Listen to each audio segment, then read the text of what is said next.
RAB জালিয়াতি মামলায় গ্রেপ্তার মোহাম্মদ ফারুক আলম ও গুলজার আলীকে শুক্রবার ইসলামপুর মহকুমা আদালতে পেশ করে হুগলি পুলিশ।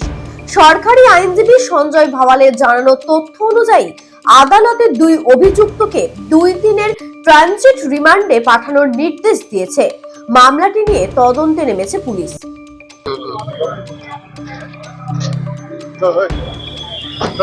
ভাই, তোদের অ্যাকাউন্টে কে টাকা ঢুকিয়েছিল রে?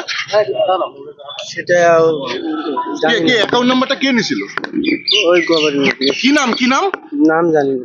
নাম আর কেউ আছে? তোকে তোকে কত টাকা দিয়েছিল? কত টাকা দিয়েছিল তোকে? আমার অ্যাকাউন্টে 10,000 টাকা। 10,000। তোকে কত দিয়েছিল? ও কত দিয়েছিল? তোকে কত দিয়েছিল ভাই?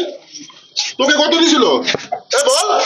চোপড়া থেকে অ্যারেস্ট করে ট্যাব জালিয়াতি ঘটনায় নিয়ে আসা হয়েছিল। হ্যাঁ, দেখুন, আজকে Hooghly rural cyber crime PS case number 9/2024 এই কেস কানেকশনে আজকে মোহাম্মদ ফারুক আলম এবং গুলজার আলীকে অ্যারেস্ট করা হয়েছে এবং এদের আজকে রানাঘাট কোর্টের কাছে ফরওয়ার্ড করা হয় এবং এদের 2 days ট্রানজিট রিমান্ডের পেয়ার করা হয়। Accordingly Ranaghat court 2 days transit রিমান্ডের পেয়ার এদের অ্যালাউ করেছে।